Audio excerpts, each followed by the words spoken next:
Fame. Fame.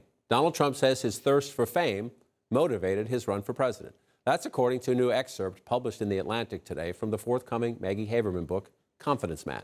Haberman asked the former president if he had to do it all over again, the 2016 campaign, the investigations, the insurrection. Would he? Trump's answer, Haberman writes, was candid and jarring, but, she says, unsurprising. Quote, "The answer is yeah, I think so," Trump told the author, "because here's the way I look at it. I have so many rich friends, and nobody knows who they are." Our reporter's still with us at the table. I agree with that. It's jarring, but given what we have learned about Donald Trump over the past 6 or 7 years, not surprising.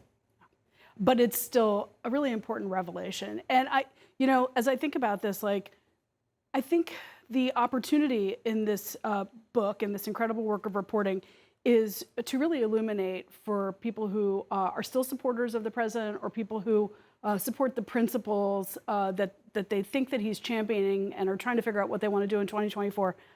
This is a lot of granularity and real detail about his motivation and what he thinks about. And I think, a little bit concerned that there's been such a choosing off of sides, and so many people have kind of already made up their mind, or you can't trust anything that's critical about Donald Trump, that the people who could perhaps be best served by reading this, for whom these would really be revelations, may not be open to it. It is a real look inside what makes him tick. And for somebody who is trying to figure out what they want to do if he runs again in 2024, whether they would back him or a DeSantis or a Pence or a Nikki Haley or Glenn Youngkin or whoever it is, this is information, and it's powerful information. It's a key point, because people who feel so disenfranchised, disillusioned, disconnected from politics that they turn to Donald Trump because he said, "I am your voice." He said, "I will listen to you." I was in the Lehigh Valley over the weekend. There are a lot of people in that part who just think, the steel jobs are gone, the other jobs are gone. Is there anyone who listens to me as we go through this transition? But here's what he says. This is a little bit more of it. Reflecting on the meaning of having been president of the United States, his first impulse was not to mention public service or what he felt he'd accomplished, only that it appeared to be a vehicle for fame, and that many experiences were only worth having if someone else envied them. Well, I thought it was surprising on the one hand, because there are a few things that Donald Trump loved more than kind of boasting constantly about his accomplishments. But the fact that while he's out of office, he has some time to kind of contemplate with Maggie what his bigger term thoughts about the presidency, that it goes solely to himself. And I think all the actions that we see that is his ultimate motivation, what benefits himself. And I think, whether it's, his inaction on January 6th, his lack of enthusiasm for, funding midterm candidates or picking candidates who may not be electable, it ultimately goes back to him and what benefits him. So which is why, to your point, he's planning on running again in 2024. We'll see if he ultimately does, but he's certainly planning on it. So even if he wanted to make something up, he could have made up a better answer than to have other people envy me or for fame, which is why, not a surprise here, Liz Cheney says if Donald Trump is the nominee in 2024, she, Liz Cheney, daughter of Dick Cheney, will no longer be a Republican. Will you remain a Republican, regardless of what happens in the next election?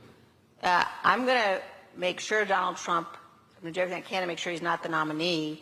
And if he is the nominee, I won't be a Republican. She also says this year she's willing to go out and campaign for Democrats, essentially, campaign against Republicans who are election deniers. She specifically mentioned the Republican candidate for governor of Arizona. Yeah, the question is, how much difference does that make? This is a party that has left her some time ago. She was booted out from the Republican leadership. It's remarkable to think that in this Congress, she was the number 3 Republican in the House GOP conference, but was rejected, taken out of that position because of her criticism of Donald Trump. She lost her primary rather resoundingly this past summer. It's clear, even though she and her family represent what has been the establishment wing of the party for so long, she is in the very minority of the party in calling out Donald Trump so publicly. So, yes, she may want to leave the Republican Party. We've seen others who have left the Republican Party because of Donald Trump. But will that diminish Donald Trump's power within the Republican Party? That's less likely. It would be interesting in these very competitive races. Again, you're just looking to move the margins, right? If you can convince a small percentage of Republicans, I can't do this. So it'd be interesting to see if it happens. Here's another question.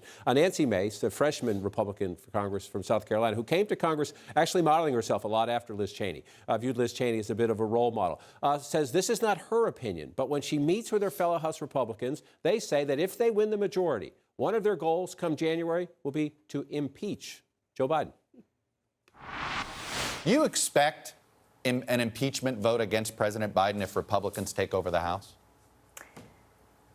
I believe there's a lot of pressure on Republicans to have that vote, to put that legislation forward and to have that vote. I think that is something that some folks are considering. If that happens, I do believe it's divisive, which is why I've pushed back on it personally when I hear folks saying they're going to file articles of impeachment in the House. She says she pushes back on it personally. The one thing that did not come up there is for what? Exactly. Impeach him for what?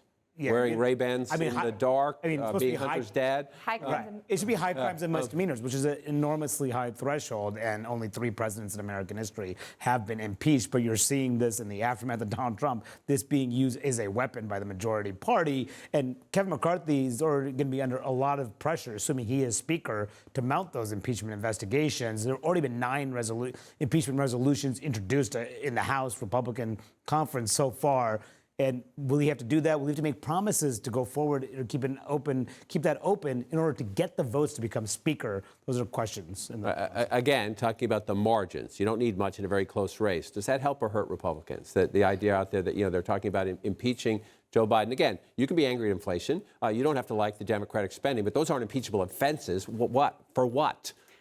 Right. Well, and I think that's why you don't see Republicans, by and large, out campaigning on this right now, particularly in swing districts, or if they are, they're trying to massage the answer like this. Say, well, I'm not, part of the problem. But off of the campaign trail, 100%. We know about all the investigations that are stacked up, all the calls for impeachment, the plans to impeach. Yes, of course, this is it's looming, it's coming. And I think part of the reason why historically you haven't seen pushes to impeach all the time is because if you try to impeach a president and you don't succeed, all you're doing is opening the floodgates to kind of a politicization of this thing that is really supposed to be for extreme cases. But I think it's probably inevitable if Republicans take the majority that you'll see an increasing number of efforts.